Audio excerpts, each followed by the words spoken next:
এজন্য চিকিৎসা করাতে হবে। সবার কাছে খাস করে দোয়া চাই। একটা নসিহা, শুধু একটা নসিহা। আল্লাহ পাক কোরআনে কারীমের মধ্যে বলেন, ইয়া আইয়ুহাল্লাযীনা আমানুত্তাকুল্লাহ ওয়া কুলু কাওলান সাদীদা। হে ঈমানদাররা, তোমরা আল্লাহকে ভয় করো। সুবহানাল্লাহ। কি করো? আল্লাহকে ভয় করো। সালাফগণ বলেন, যদি কোনো ব্যক্তি তোমাকে বলেন নসিহা করার জন্য, উপদেশ দেওয়ার জন্য, তবে তুমি বলো ইত্তাকুল্লাহ, আল্লাহকে ভয় করুন। কেন? কারণ যে আল্লাহকে ভয় করবে সে কোনো পাপ কাজে লিপ্ত হতে পারবে। আল্লাহকে ভয় করলে কারো উপরে জুলুম করা যাবে। যার আল্লাহর ভয় আছে সে ফজরের নামাজ ছাড়বে। যার আল্লাহর ভয় আছে সে কি সুদ খাবে? যার আল্লাহর ভয় আছে সে কি ঘুষ খাবে? যার আল্লাহর ভয় আছে সে কি কোনো ধরনের অবৈধ মিলামেশায় নারীদের সাথে জড়িত হবে? এই এক কথায় সকল নসিহা, আল্লাহকে ভয় করুন। আসুন আমরা সবাই আল্লাহকে ভয় করি। কাকে ভয় করব? আল্লাহর ভয় অন্তরে থাকলে ব্যবসায়ী তার মালের মধ্যে ওজনে কম দিতে পারবে। আল্লাহর ভয় থাকলে কারো জমির লাইল কাইটা নিতে পারবে। কিচ্ছু করতে পারবে না, কোনো পাপ কাজে শরীক হইতে পারবেন না আল্লাহর ভয় থাকলে। অতএব ভয় কার দরকার? আমরা কাকে ভয় করব?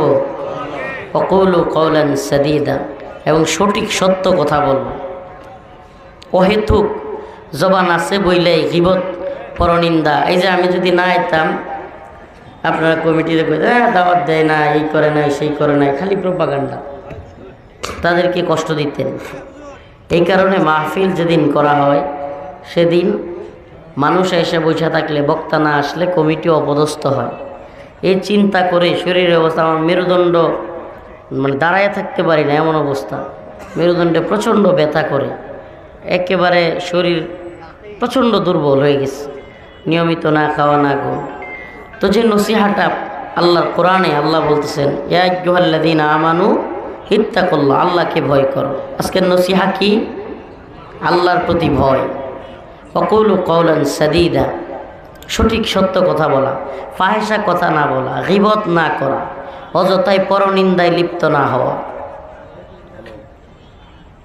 আল্লাহ বলেন, যদি কোনো ব্যক্তি সঠিক সত্য কথা বলে এবং আল্লাহকে ভয় করে, ইউসলিহ লাকুম আমালাকুম, আমি তার খারাপ কাজগুলোকেও, আমলগুলোকেও নেক কাজ দ্বারা পরিবর্তন করে দিব।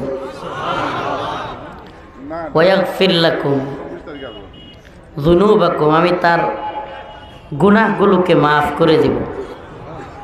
সুবহানাল্লাহ। ওমান ইউতিইল্লাহ ওয়া রাসূলাহু ফাকাদ ফাযা ফাওজান আযীমা, আর যে আল্লাহ এবং তার রাসূলের আনুগত্য করল সেই হলো চূড়ান্ত সফল।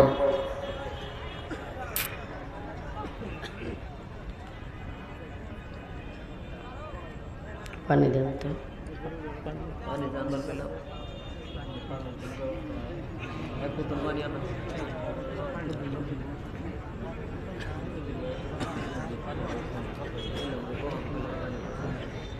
আমার শরীরে জ্বর আসতেছে, মাথা ঝিমঝিম করতেছে, গাড়ির এবং পিছনের রগ কীরকম জানি টানতেছে। মানে আপনাদের কাছে খাস মেহরবানি থাকবে যে আমাদেরকে ভুল বুঝবেন না ইনশাআল্লাহ। আল্লাহ পাক যদি আবারও কোনো দিন জামালপুরে নিয়ে আসে, মন খুলে প্রাণ খুলে যেন আলোচনা শোনাতে পারি, সেই দোয়া করবেন ইনশাআল্লাহ। দোয়া করবেন তো? আল্লাহ তাআলা তৌফিক দান করুন।